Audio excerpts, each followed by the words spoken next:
இன்றைக்கி நம்ம பார்க்க போகிறது கஸ்டர்ட் பவுடர் வீட்டிலையே எப்படி ரொம்ப ரொம்ப சிம்பிளாக எப்படி பண்ணலாம், அதுக்கப்புறமா அந்த கஸ்டர்ட் பவுடரை வச்சு ஒரு ஃப்ரூட் கஸ்டர்ட் ரெசிபி, இந்த ரெண்டும் தான் பார்க்க போகிறோம். இந்த ஃப்ரூட் கஸ்டர்டு செய்யறதுக்கும் ரொம்ப ஈஸி, டேஸ்ட்டும் அவ்வளோ சூப்பராக, நல்ல க்ரீமியாக, நல்ல ரிச்சாக, சொல்ல வார்த்தையே இல்லை, அவ்வளோ நல்லாயிருக்கும். இந்த ஃப்ரூட் கஸ்டர்டையும் கஸ்டர்ட் பவுடரையும் எப்படி பண்ணதுன்னு பார்க்கலாம். வாங்க வீடியோக்குள்ளே போகலாம். முதல்ல கஸ்டர்ட் பவுடர் பண்ணதுக்கு நல்ல மிக்சியை கழுவி தொடச்சி ஈரம் இல்லாமல் எடுத்துகிட்டு அதில் மெஷரிங் கப்பில் 1 கப்பு சுகர் எடுத்திருக்கேன். நீங்கள் எந்த கப்பில் அளக்குறீங்களோ மீதியெல்லாம் அதே கப்பிலே அளந்துக்கோங்க. இப்போது அதை நல்லா நைஸாக பொடிச்சிடணும். பொடிச்சிட்டதுக்கப்புறமா 1/2 cup cornflour, yellow food colour 1/2 teaspoon போட்டிருக்கேன். நீங்கள் ஜெல் ஃபார்மில் உள்ள கலரும் யூஸ் பண்ணிக்கலாம், லிக்விட் ஃபுட் கலரும் யூஸ் பண்ணிக்கலாம். நான் எல்லோ கேசரி பவுடர் யூஸ் பண்ணியிருக்கேன். 1 டீஸ்பூன் வெனிலா எசன்ஸ், மெஷரிங் கப்பில் 1/2 கப்பு பால் பொடி, அதாவது மில்க் பவுடர், இது எல்லாத்தையும் சேர்த்து நல்லா ஒருக்க அரைச்சி நல்லா மிக்ஸ் பண்ணிடலாம். கஸ்டர்ட் பவுடர் ரெடி ஆகிட்டு. எவ்வளோ சிம்பிள்னு பார்த்தீங்களா? இது ஒரு ஏர்டைட்டான பாக்ஸில் போட்டு ஃப்ரிட்ஜில் வச்சா ரொம்ப நாளத்துக்கு கெட்டு போகாமல் ஃப்ரெஷ்ஷாகவே இருக்கும். இப்போது இந்த கஸ்டர்ட் பவுடர் வச்சு நம்ம இனி ஃப்ரூட் கஸ்டர்ட் பண்ணலாம். இப்போ அடுப்பில் ஒரு பாத்திரம் வச்சு அதில் மெஷரிங் கப்பில் 2.5 கப்பு பால் எடுத்திருக்கேன். மொத்தமாக 3 கப்பு பால் வேணும். அதில் 2.5 கப்பு பாலை அடுப்பில் ஊற்றி காய்ச்ச வச்சுருக்கேன். மீதி 1/2 கப்பை நம்ம கஸ்டர்ட் பவுடர் கூட மிக்ஸ் பண்ணிக்கலாம். 4 டேபிள் ஸ்பூன் நல்லா குமிச்சு கஸ்டர்ட் பவுடர் எடுத்து அதில் மீதி இருக்க 1/2 கப்பு பாலை ஊற்றி நல்லா கரைச்சிடணும். கட்டி இருக்கக்கூடாது. இந்த பால் மொத்தமாக 3/4 லிட்டர், அதாவது 750 ml, மெஷரிங் கப்பில் 3 கப்பு பால். இப்போ பொங்கக்கூடிய ஸ்டேஜில் வந்தோடனே அடுப்பை சிம்மில் வச்சுட்டு நம்ம கரைச்சி வச்சுருக்க கஸ்டர்ட் பவுடர் மிக்சரை இதில் ஊற்றிடணும். இனி அடுப்பை சிம்லேயே வச்சுட்டு கைவிடாமல் இதை கிளறிட்டே இருக்கணும். இது பாலுக்குள்ள திக்னஸை விட கொஞ்சம் திக்காகும். அந்த ஸ்டேஜில் அடுப்பை ஆஃப் பண்ணிடணும். ஒரு 5-10 நிமிஷம் வரைக்கும்லாம் சிம்லேயே வச்சு இதை கிளறி விட்டுட்டே இருக்க வேண்டியது இருக்கும். நீங்கள் கஸ்டர்ட் பவுடர் ஜாஸ்தியாக போட திக்னஸ் ரொம்ப ஜாஸ்தியாகும். இப்போ அடுப்பை ஆஃப் பண்ண பிறகு நான் 4 டேபிள் ஸ்பூன் கண்டன்ஸ் மில்க் ஊற்றிருக்கேன். இது ஆப்ஷனல் தான். உங்களுக்கு கண்டன்ஸ் மில்க் வேண்டான்னா உங்கள் இனிப்புக்கு ஏற்ற மாதிரி ஒயிட் சுகர் போட வேண்டியது இருக்கும். ஒரு 5-6 டேபிள் ஸ்பூன் சுகர் போட்டால் தான் கரெக்டாக இருக்கும்.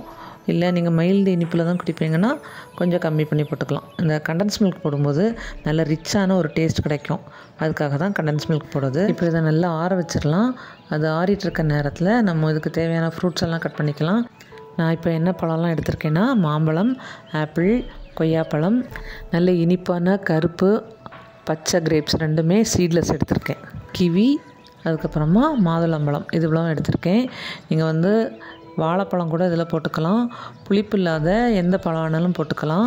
முதல் தடவை பண்ணும்போது எல்லாத்தையுமே மிக்ஸ் பண்ணி அப்படியே தூக்கி ஃப்ரிட்ஜில் வச்சுட்டேன். அதுக்கப்புறமா ஒரு 8 மணி நேரம் கழித்து எடுத்து சாப்பிடும்போது அந்த மாதுளம்பழம் லேஸ் ஒரு கசப்பு வந்துட்டு, அதனால அதுக்கப்புறம் பண்ணும்போது இந்த கஸ்டர்ட் மிக்சரை தனியாகவும் ஃப்ரூட்ஸ் எல்லாம் தனியாகவும் மூடி ஃப்ரிட்ஜில் வச்சுட்டு சாப்பிட நேரம் எடுத்து ரெண்டையும் மிக்ஸ் பண்ணி அப்படி தான் சாப்பிட்டோம். ரொம்ப ரொம்ப நல்லா இருந்துச்சு. நான் எதனால் 2 பவுலில் வச்சுருக்கேன்னா, பவுல் எனக்கு பத்தலை, அதனால தான் 2 பவுலில் வச்சுருக்கேன். நீங்கள் இல்லாட்டி எல்லா ஃப்ரூட்ஸையும் போட்டுட்டு மாதுளம்பழத்தை மட்டும் தனியாக ஒரு பவுல்லையோ பாக்ஸ்லையாவது வச்சு ஃப்ரிட்ஜில் வச்சுட்டு சாப்பிட நேரம் மாதுளம்பழத்தை மட்டும் மிக்ஸ் பண்ணிக்கோங்க. மீதி எல்லாம் முதல்லே மிக்ஸ் பண்ணி வச்சுக்கலாம், ஒன்றும் பிரச்சனை இருக்காது.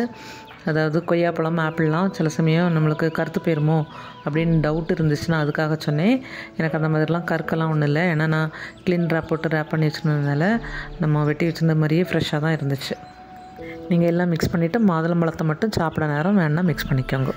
இப்போ நீங்கள் பார்க்குறது நான் இதெல்லாம் ரெடி பண்ணி வச்சு ஒரு 5 மணி நேரம் கழித்து எடுத்தது. இந்த மிக்சரையே கூடுதல் டைம் ஃப்ரிட்ஜில் வைக்கும்போது இன்னும் திக்காக, 5 மணி நேரம் கழித்து சாப்பிட்றத விட இன்னும் கூடுதல் டைம் வைக்கும்போது நல்ல டேஸ்ட்டு ஜாஸ்தியாகவும் இருக்குது.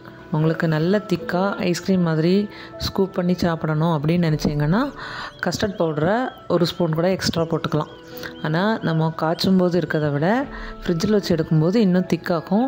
அதனால் உங்களுக்கு எந்த மாதிரி திக்னஸ் வேணுமோ அதுக்கு கொஞ்சம் முன்னாடியே நீங்கள் எடுத்து ஆற வச்சு ஃப்ரிட்ஜில் வச்சா நீங்கள் சாப்பிட நேரம் கொஞ்சம் கூடுதல் திக்காக இருக்கும். இது ஒரு 5 மணி நேரம் கழித்து ஃப்ரிட்ஜில் வச்சுட்டு 5 மணி நேரம் கழித்து எடுத்தப்போ இருந்த திக்னஸ்.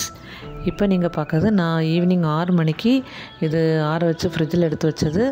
அடுத்த நாள் காலையில் ஒரு 10 மணிக்கு எடுத்தப்போ இருந்த திக்னஸ். இது உங்களுக்கு வீடியோவில் எப்படி தெரியும்னு தெரியல, ஆனால் கொஞ்சம் நல்லாவே திக்காக தான் இருந்துச்சு. இது இந்த ஃப்ரூட் கஸ்டர்டை நீங்களும் கண்டிப்பாக ட்ரை பண்ணிப்பாங்க. அதுக்கு கஸ்டர்ட் பவுடரும் கண்டிப்பாக வீட்டிலையே செய்துட்டு அதுக்கப்புறமா அதே பொடியை வச்சு நீங்கள் இந்த ஃப்ரூட் கஸ்டர்டை ட்ரை பண்ணி பார்த்துட்டு எப்படி வந்துச்சுன்னு எனக்கு கமெண்ட் பண்ணுங்க. என்னோடய சேனல் பிடிச்சிருந்தால் லைக் பண்ணுங்கள், எல்லாருக்கும் ஷேர் பண்ணுங்கள், சப்ஸ்கிரைப் பண்ணுங்கள், பக்கத்தில் இருக்க பெல் சிம்பலையும் ப்ரெஸ் பண்ணுங்கள். தேங்க்யூ.